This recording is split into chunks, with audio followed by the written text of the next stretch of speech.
कल्पना कीजिए, एक पुराना गांव, रात का समय है, चांदनी खिली हुई है, पर हवा में खुशी नहीं, एक अजीब सा तनाव है। और दूर से ढोल और शंख की आवाजें आ रही हैं, लेकिन वो किसी उत्सव की नहीं है। वो एक उदास, बहुत भारी धुन है, जैसे पूरा माहौल किसी अनहोनी के लिए तैयार किया जा रहा हो। बिल्कुल।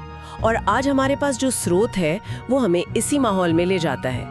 ये सती प्रथा जैसे एक बहुत ही भारी दर्दनाक विषय को एक नाटकीय, लगभग अलौकिक कहानी के जरिए हमारे सामने रखता है। हाँ, एक ऐसी प्रथा जिसमें एक महिला को उसके पति की चिता पर जिंदा बैठा दिया जाता था। लेकिन ये स्रोत सिर्फ कहानी नहीं सुनाता, वो शुरू में ही एक सीधा सवाल खड़ा कर देता है, क्या ये त्याग था या कुछ और? तो चलिए आज इसी गुत्थी को खोलकर देखते हैं। और ये सवाल ही मतलब इस पूरी चर्चा की नींव है।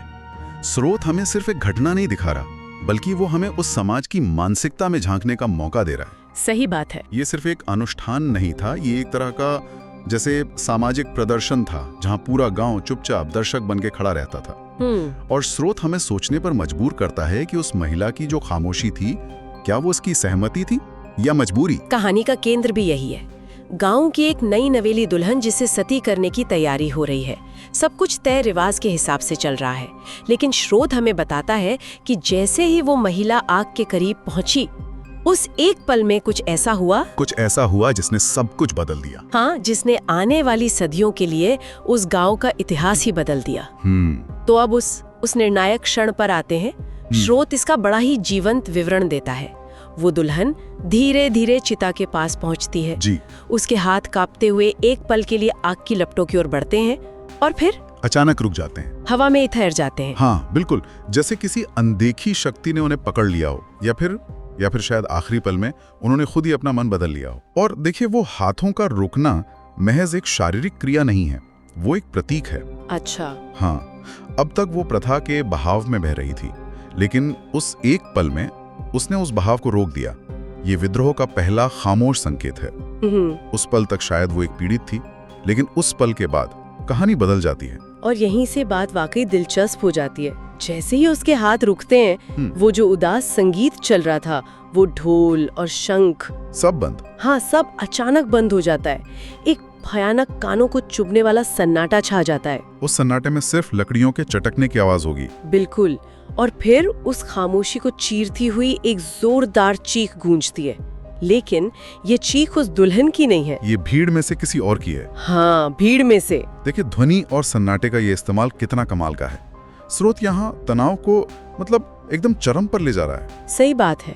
वो जो अनुष्ठान की एक रास्ता है, उसकी धीमी और उदास आवाजें वो लोगों को एक तरह से सुन कर देती हैं, लेकिन जब वो आवाजें अचानक बंद होती हैं तो हर कोई चौंक जाता है। हाँ, ये एक संकेत है कि कुछ गड़बड़ है। बिल्कुल, जो हो रहा है वो प्रथा का हिस्सा नहीं है।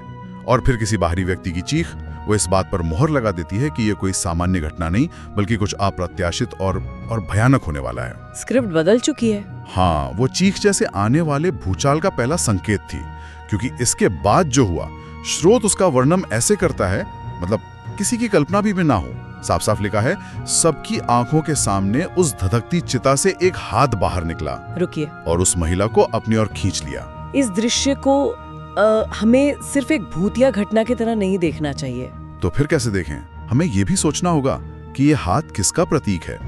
क्या ये उसके मृत पति का हाथ था जो उसे अपने साथ ले जाना चाहता था, या ये किसी ऐसी शक्ति का हाथ था जो उसे बचा रहा था?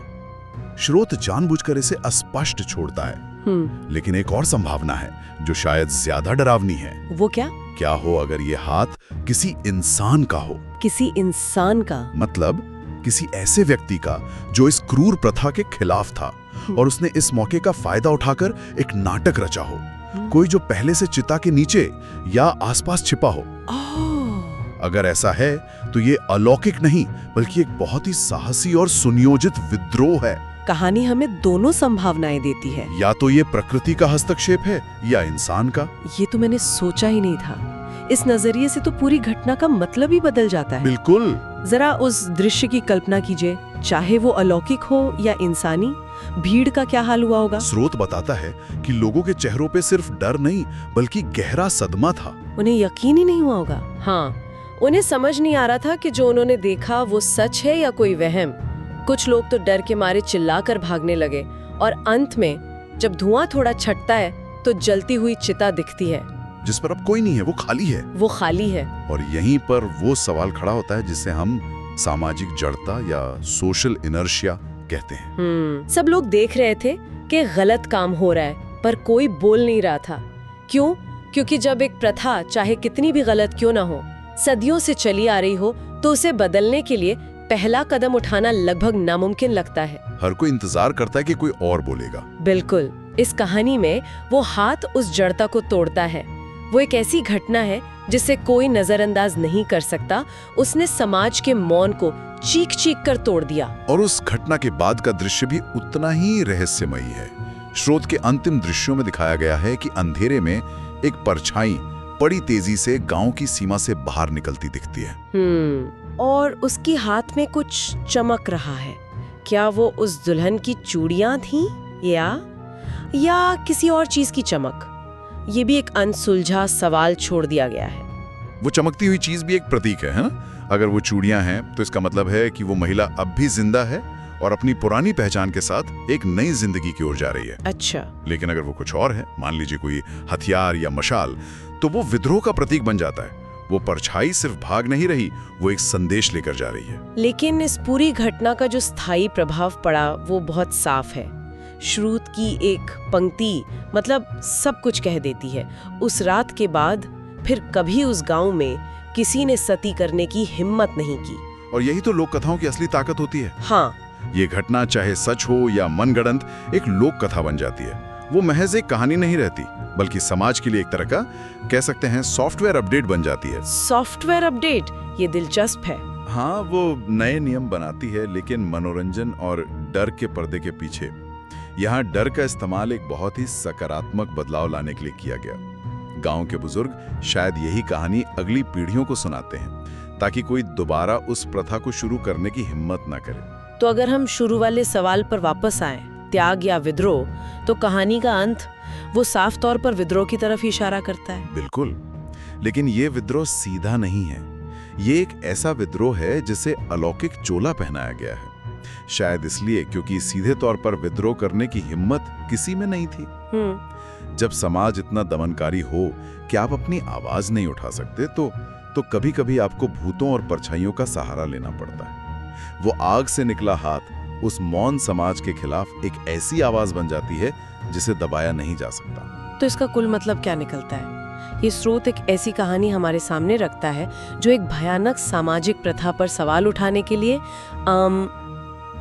अलौकिक भय और रहस्य का इस्तेमाल करती है। हाँ। और ये कहानी हमें कई अनसुलझे सवालों के साथ छोड़ जाती है।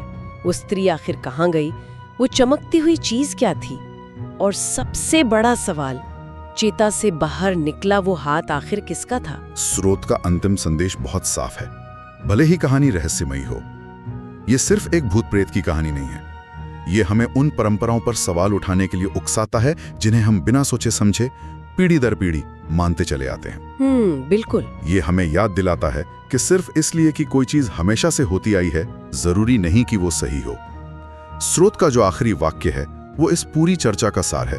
वो पूछता है, क्या परंपराओं के नाम पर होने वाला हर अत्याचार सही था? ये कहानी ये सोचने पर मजबूर करती है कि जब किसी समाज पर परंपरा का बोझ इतना बढ़ जाता है कि कोई बोल नहीं पाता और खामोशी को ही सहमति मान लिया जाता है, तो क्या बदलाव लाने के लिए अक्सर किसी ऐसी ही अकल्पनीय और रहस्यमयी घटना की जरूरत पड़ती है? एक ऐसा झटका जो पूरे समाज को नींद से जगा दे।